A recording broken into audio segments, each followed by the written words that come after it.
عندہ علم الساعہ، کہ اللہ تعالیٰ کے پاس قیامت کا علم ہے، یعنی اللہ تعالیٰ نے یہ علم کسی کو نہیں دیا۔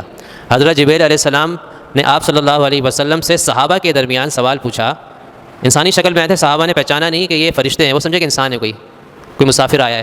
متی الساعہ، انہوں نے پوچھا قیامت کب آئے گی؟ آپ صلی اللہ علیہ وسلم نے فرمایا کہ مل مسئول عنہ بعلم من السائل، جس سے سوال کیا جا رہا ہے وہ سائل سے زیادہ اس بارے میں نہیں جانتا، جتنا سائل کو علم ہے اتنا مسئول یعنی جس سے سوال کیا جا رہا ہے اس کو پتہ ہے، یعنی جس طرح تمہیں نہیں پتہ مجھے بھی نہیں پتہ ہے۔ لیکن آپ صلی اللہ علیہ وسلم نے قیامت کی مختلف نشانیاں بتائی ہیں، اور نشانیاں مختلف طرح کی ہیں، کچھ تو ابتدائی نشانیاں ہیں، کچھ درمیانی نشانیاں ہیں، اور کچھ آخری نشانیاں ہیں۔ اگر ہم کہیں نا کہ سب سے بڑی قیامت کی نشانی کون سی ہے سب سے بڑی نشانی کیا ہے؟ کوئی بتائے گا کہ قیامت کی سب سے بڑی نشانی کیا ہے؟ ویسے کوئی حدیث میں اس کا ذکر نہیں، میں اپنی طرف سے بول رہا ہوں، لیکن ایک سمجھنے والی بات ہے کہ ہر آدمی ہر مسلمان سمجھتا ہے کہ سب سے بڑی نشانی کیا ہے۔ سب سے بڑی نشانی ہے رسول اللہ صلی اللہ علیہ وسلم کا دنیا میں تشریف لانا، اس سے بڑی کیا بات ہو سکتی ہے؟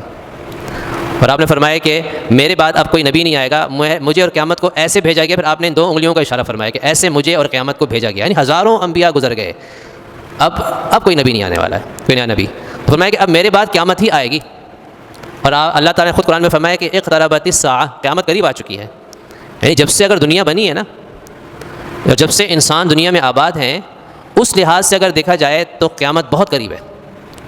ویسے تو سائنسدان کہتے ہیں کہ اس دنیا کی جو عمر ہے وہ 4.5 ارب سال ہے، 4.5 ارب سال اس دنیا کی عمر، ان کی اپنی ریسرچ کے مطابق۔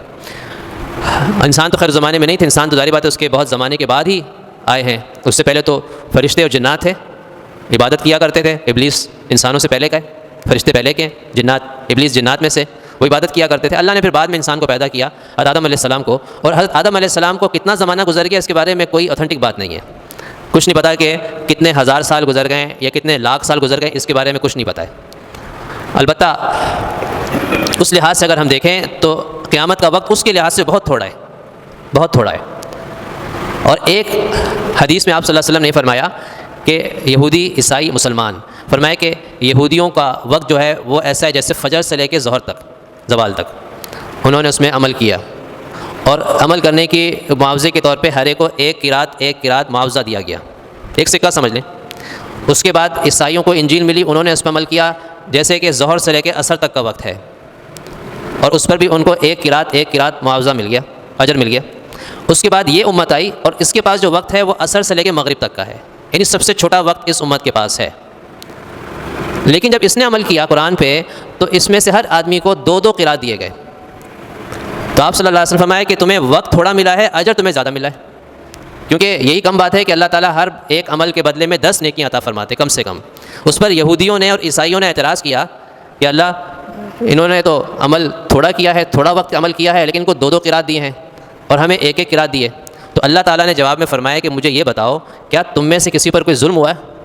تمہیں تو جو کہا گیا تھا کہ 1 قرات ملنا ہے، تمہیں 1 قرات دیا گیا۔ انہوں نے کہا ہم پر تو کوئی ظلم نہیں ہوا ویسے، کیونکہ جتنا ہم نے عمل کیا اس کے مطابق ہمیں جو کہا گیا معاوضہ مل گیا۔